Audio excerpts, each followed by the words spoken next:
So, back in July this year, I uploaded a social media post that congratulated SM Lee for receiving an honorary fellowship from the Economic Society of Singapore. The honor was the highest that the society, of which I'm a council member, can grant. In my post, I observed how I differed philosophically from SM Lee. These have to do with different beliefs about the philosophy of public policy, especially as it concerns market efficiency and fair distribution. I used an example he raised in his dialogue about the Certificate of Entitlement or COE system and explained how, by relegating allocation decisions to an impersonal market, he implicitly accepted that such resulting allocations were fair, or as fair as they could potentially be. I noted that there could be a difference between COE allocations based on market prices versus individual needs. So it's valuable at the outset to stress that I do not differ from the government's position on prioritizing public transport.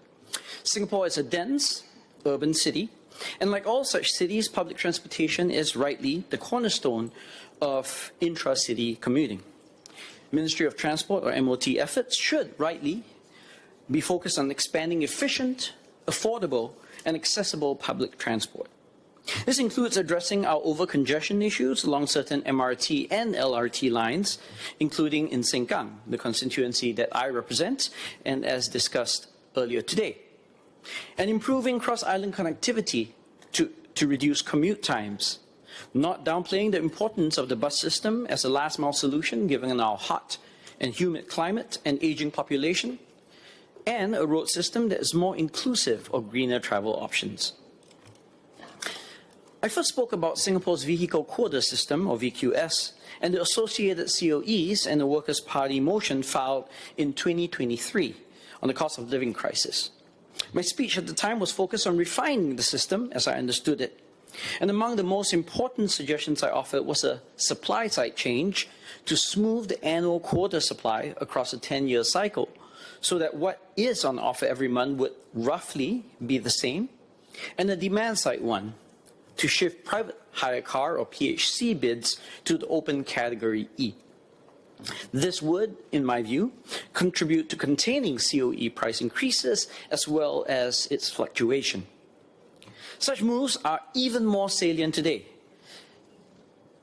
as this month's Cat A and B Premier cleared eye-watering amounts of 119,000 and 136,000 respectively.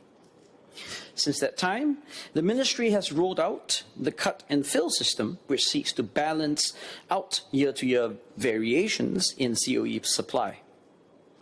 While it has been implemented with less vigor than I would personally have preferred, in the debate at the time, then Minister Chi explained that the government's position was based on the desire to minimize disamenities that would result from introducing too many cars on the road in the short term. I am nevertheless gratified that at least some steps have been taken to manage the feast and famine nature of year-to-year COE pricing. I urge the government to continue to be more aggressive in its cutting from future supply and not be satisfied with mainly moving guaranteed deregistrations.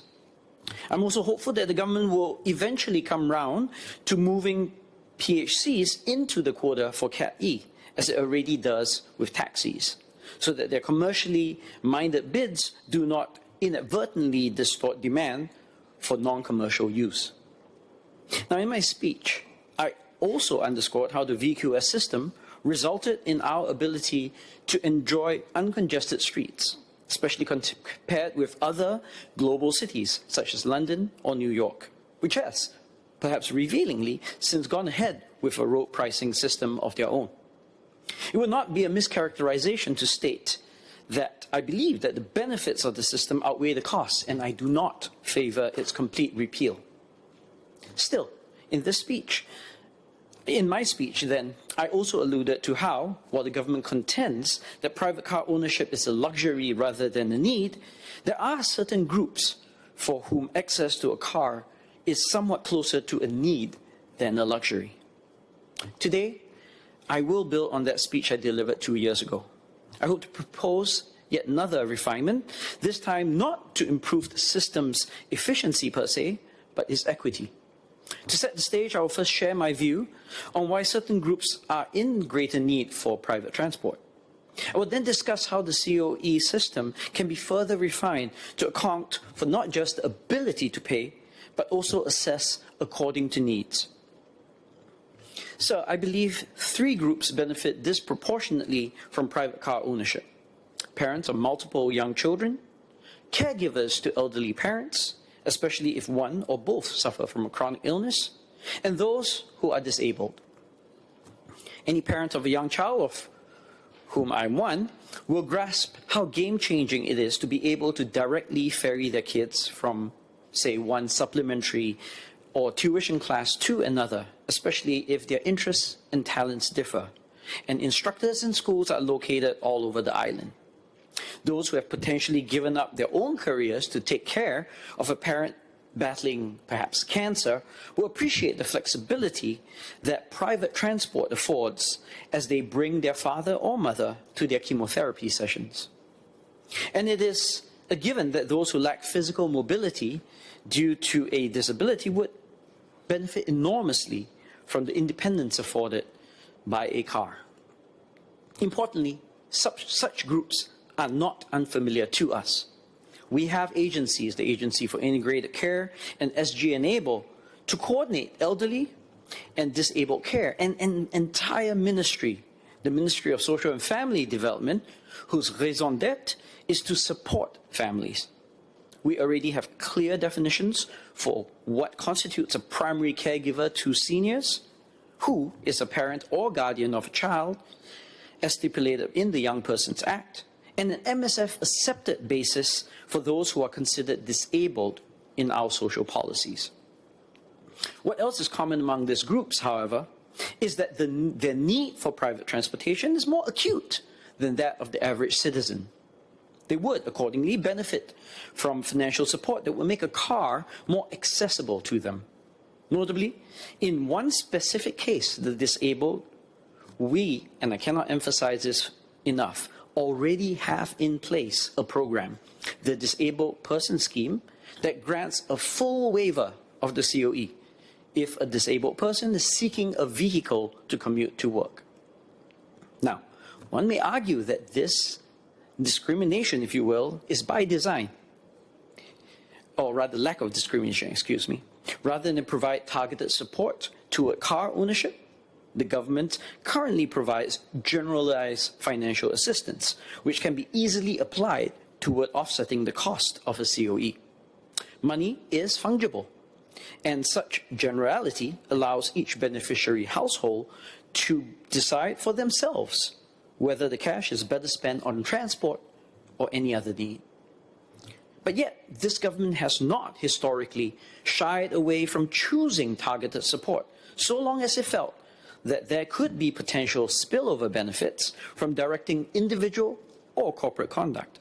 That's why our CDC vouchers are targeted, because we wish to not only encourage household consumption via such transfers, but to also direct spending towards supporting our heartland businesses. That's why we grant businesses tax write-offs for qualifying R&D expenditures, so that they devote more resources toward growth-enhancing innovation. That's why MOE directs its financial assistance scheme for low-income households toward educational expenses, such as fees and books, to help educate the next generation and, hopefully, break free from that cycle of poverty. By the same token, targeted support for car ownership can promote positive behaviors, such as children engaging in caregiving for their elderly father or mother, or time-strapped parents deciding to have their second or third child, or those with disabilities feeling sufficiently empowered to enter the workforce. But it is more than that. Such targeted mechanisms can serve as a signal of the values we place as a society on cultural norms such as filial piety, family bonding, and care for the weak and downtrodden. One may say it is hard to adjudicate between different groups with needs, and so it is better not to do so at all, by leaving it to the market. Or you may say, like me, that we should not let the perfect be the enemy of the good and seek a way to help certain groups that we have already identified as more needy. Now, this isn't the first time this House will have debated the merits of enabling greater access to COE for certain groups. In the 14th Parliament, then NCMP Hazel Phua mooted the idea of a COE credits allocation framework, where tradable credits replaced the existing price-based system. Certain groups, families with young children, the elderly, the disabled, and those who have served national service, would receive slightly higher allocations in recognition of their greater needs or greater contributions. To blunt the fiscal impact, she suggested a base fee, which is either determined by car engine capacity or as a share of the vehicle's open market value. The proposal's intent is similar to what I am suggesting today, to better level the playing field between the genuine needs of certain households for a private vehicle versus their ability to pay for a COE. It bridges the gap between need and affordability. In that regard, the spirit of the idea is sound. However, Ms. Phua's proposal relies on a non-price system for the initial allocation before subsequently subjecting these credits to market exchange, which introduces additional wrinkles of complexity and opacity to an otherwise straightforward auction-based pricing system. The government's response to that proposal raised similar concerns about how it is complicated and runs the risk of inefficient pricing. But then SMS for Transport Amy Khor also trotted out an old trope that having the government dictate differential credit allocations would be excessively subjective. SM Lee, in his address, had made a similar point, that the market was the most fair and efficient way. Now, while I agree that the Vickery auction, on which the COE is based, is indeed an efficient mechanism, let us not pretend that it's actually fair or neutral. Allowing prices to be dictated by the market simply abstracts from the need by allowing money to adjudicate between competing demands. Those with more money will automatically be able to bid more to secure the limited resource. It is only fair if we believe that the distribution of income and wealth in society is also always fair. Now, what might be a simple way forward? I'll propose what I believe is a cleaner approach toward incorporating the needs of certain groups, which, if I may remind this House, we have already accepted are worth supporting within the existing price-based COE system. This idea is discounts. To be concrete, we may consider a variant of the following. For the disabled, we offer a 100% discount on the COE. This is a full waiver, which is already in place in the form of the Disabled Person Scheme. For parents of 2 or more children, of which at least 2 must be below 14 years, a 10% discount for each additional child beyond the first. Hence, a family of 2 children, aged 4 and 7, would receive a 10% discount, while one with 3 children, aged between 2 and 13, would receive a 20% discount. A family with a 5 and 15-year-old would not receive any discount, nor would single-child families. For primary caregivers of either 2 parents above 80 years of age or 1 parent who suffers from a chronic illness that is in need of regular medical checkups, all of whom must live within the same household, a 10% discount. The discount will apply at the time of purchase. COE prices would still follow market values thereafter. Hence, should the vehicle subsequently be sold, the benefits would remain with the family that qualified for the discount in the first place.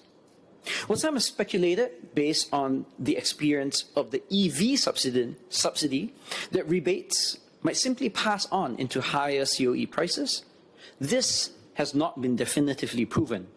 Perhaps more important, the much smaller segment of potential buyers which would qualify for such discounts makes it highly unlikely that they will materially move markets.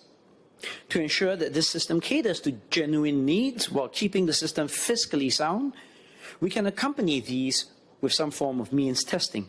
For example, we may apply the discount to families that earn below the medium income threshold, or instead we may exclude the top quintile of earners from the scheme. Sir, although I focus on the COE, I recognize that this is ultimately an imperfect proxy for road usage, which is the scarce resource that is actually being rationed. The government is moving toward a system where the cost of car ownership will be de-emphasized, while that of road usage will come to the fore. This is distance-based charging, which has already been foreshadowed by the rollout of ERP 2.0. Should COE prices fall alongside distance-based charges, it will certainly address some concerns by some of the groups that I mentioned. But road pricing will bring its own set of fairness considerations. After all, those living further away, such as estates in Punggol or Sengkang, will suddenly be subject to a higher distance charge just to get to work due to the unanticipated change in policy. Now, this is a debate for another day, but I hope that the thoughts I offer today already hint at the importance of not just taking efficiency into consideration while evaluating who has the right to use our roads, but that equity considerations will come to the fore as well. Acting Minister for Transport, Jeffrey Siow.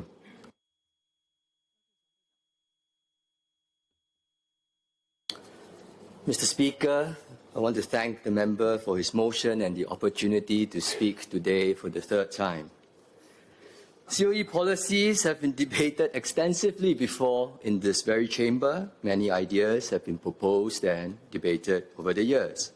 I want to take this opportunity to reiterate why we have this system and also to address some of the questions that other members have raised during this week's sittings on the COE. The COE system is neither perfect nor popular, but I'm glad that Associate Professor Lim agrees that there is still a need for a COE system. We do not have enough land for every person or even every household to own a car. If every household owns a car, we will have around 1.5 million private cars on our roads, which is more than 2 times the current car population. We will need far more roads, but today, 12% of our land is already occupied by road. And so any additional land take by roads will come at the expense of other meritorious needs, housing, schools, hospitals, community facilities, things that are good for our people. That is why our approach is to focus on mass public transport and not car ownership. And I'm very glad that Associate Professor Lim agrees with me on this. We let people make their own decisions on whether they want to spend their money on buying a car and therefore bid for a COE. The COE revenues, which are about $4 to $6 billion a year on average, go towards subsidizing public transport, as well as other government expenditures for the good of society, healthcare, education, defense. With COE revenues, we can provide every Singaporean with high quality and affordable public transport. This way, we achieve the greatest good for the greatest number. This is the fairest approach because some people don't want to drive. Some people are unable to drive, and some people don't want to be burdened by a car loan. But everyone can use good public transport to get to where they want to go. Associate Professor Lim argues for a COE system based on needs and concepts of fairness. Other Singaporeans have shared similar perspectives with me, suggesting groups that can be treated specially or be subsidized for car ownership. I sympathize with many of these perspectives, in particular, families with young children or those sending elderly parents to medical appointments. It is not easy, I know, navigating public transport with several young kids in tow or with a senior in a wheelchair. I understand that. Even though it is much better now than, say, 10 years ago when the public transport system was not totally barrier-free. It is now. I do not doubt that these families will benefit from a car. As an alternative, some of them use private hire cars or rent a car once in a while when they need it. These options are not perfect substitutes, but they come close and are more affordable than buying a car. I have received many appeals for COE subsidies for such families, or, as the member proposes, discounts. But whenever we consider this, it is difficult to make the case, because rather than give one family a substantial COE subsidy, whether say 10K, 20K, 30K, the same amount of subsidy can be redistributed to benefit many more families, including those who do not want or who are not able to afford a car. For example, we can give many more families credits to be used for transport services, as we have done with the large family scheme, or to defray other expenditures through cash or with vouchers. It is challenging for the government to allocate COEs based on needs. What appears deserving to one person might not appear fair to another. For example, if we subsidize families with children, how many children? How old should the children be? Or if we allocate based on income, we have to decide whether to do household income or personal income, or whether big households should be more deserving than small families. And then there are the practical considerations. Do we take away the car when the need is gone? Or all these ideas sound very attractive, but no matter how one draws the line, there will always be people who fall on the wrong side of the line, who believe that they are more deserving. And we will still be here at another parliament sitting, debating at this late hour how each line has been drawn. I understand the concerns over the rising COE prices in recent months. More potential car buyers feel priced out. The government has tried to stabilize the supply. We brought forward some COE quota from the future to flatten the peaks and the troughs of the supply curve. And we are making a one-off injection of up to 20,000 COEs, which we announced in October 2024. In fact, the quarterly COE supply has doubled since 2023. But COE prices have continued to rise because of demand.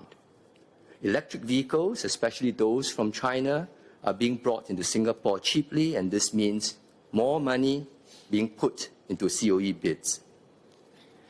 Some people have suggested that PHC companies, private hire car companies, are responsible for driving up COE prices. Less than 10% of bids have been won by car leasing companies this year. Even if we remove all of the PHC bids, the price of the marginal bidders below the clearing price would not be much lower. Should we have a separate COE category for PHCs, or to move them to category E, as the member suggests? Well, a separate category would mean we have to take quota away from Cat A and Cat B and Cat E. How much would be enough? Would it be more than 10% or less than 10%? If more than 10%, there will be fewer COEs for Cat A and Cat B today. If less than 10%, there will be fewer private hire cars to meet customer demand. And then what would happen is that there would be higher PHC fares and higher rentals for drivers. And this will disadvantage Singaporeans who cannot afford a car and who can only rely on private hire cars to get around. Ultimately, we all want to do better for Singapore and Singaporeans. I share the same broader goal as Associate Professor Lim of expanding connectivity for all Singaporeans. Where we differ is in how to achieve that. For this government, we make sure that we deliver the greatest good for the greatest number.